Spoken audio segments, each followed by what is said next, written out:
అస్సలాము అలైకుం రహమతుల్లాహి వబరకాతుహు.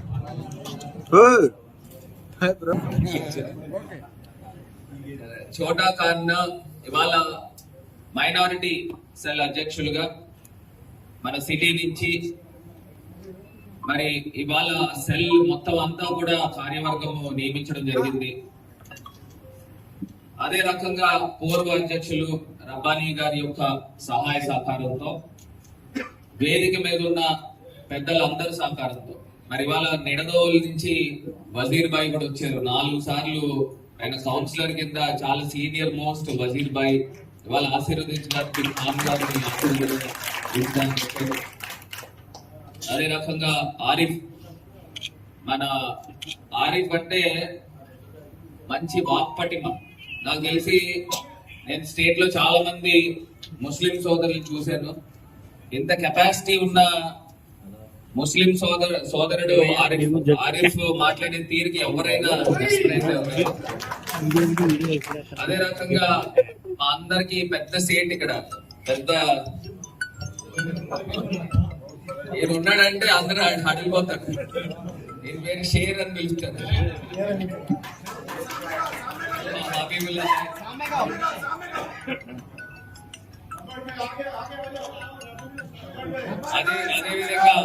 అదే విధంగా నయీం బాయ్ గడ్డ చూస్తే అందరు భయపడతారు.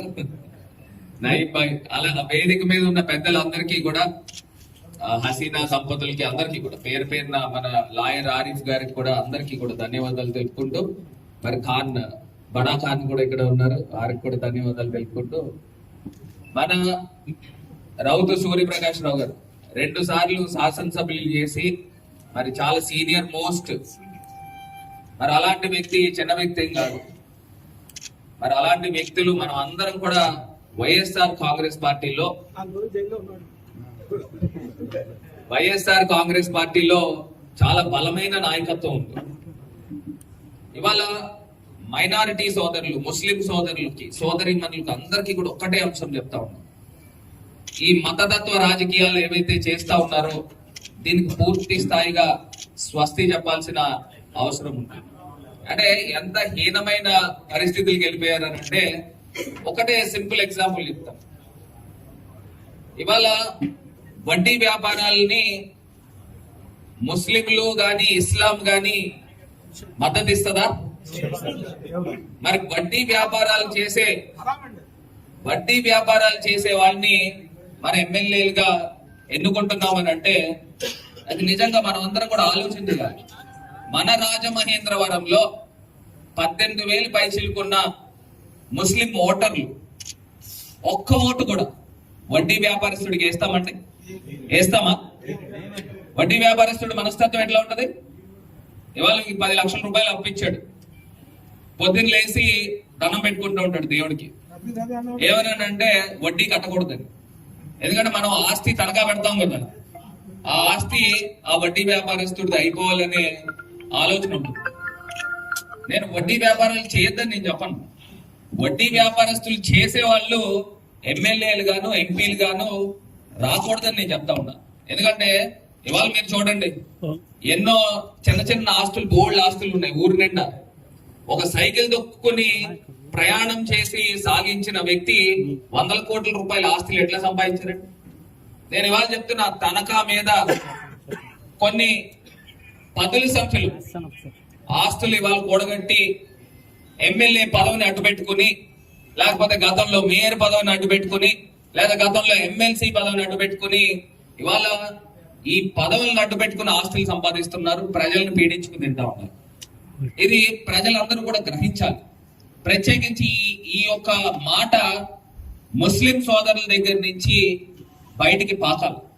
ఇవాళ నేను ఒక్కటే సూటిగా ప్రశ్నిస్తున్నా, ఇస్లాం ఒప్పుకుంటుందా వడ్డీ వ్యాపారాన్ని? హరాం అంట, మరి నిషేధం. మరి అలాంటి వడ్డీ వ్యాపారం చేసేవాడు ఇవాళ ఎమ్మెల్యేగా మనం పోటీ చేస్తే ఓటు వేస్తామా? ఏమన్నా వేస్తామా? అది మనం బయటికి తీసుకెళ్ళాలి. మరి మీరు రోజుకి 5 సార్లు నమాజ్ చేస్తారే, ఇస్లాం ఒప్పుకోదే, మనం ఎందుకు ఓటు వేయాలన్నా? ఎందుకు ఓటు వేయాలి? ఇవాళ బ్లేడ్ బ్యాచ్లు పెంచేవాళ్ళు ఎవరు? నేను పెంచుతానా? నేను పెంచుతానా? ఇవాళ బ్లేడ్ బ్యాచ్లు పెంచే వాళ్ళు రాజకీయాల్లో ఉంటా ఉంటారు. చాలా బాధాకరం. ఎంత బాధాకరం అంటే బాధాకరం. ఇవాళ రాజమహేంద్రవరం అభివృద్ధి చెందిందా? ఒప్పుకుంటారా? రాజమహేంద్రవరం అభివృద్ధి చెందిందా?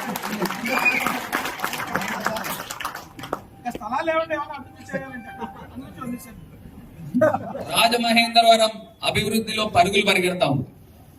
ఇవాళ నేను ఒక్కటే అంశం చెప్తా ఉన్నా.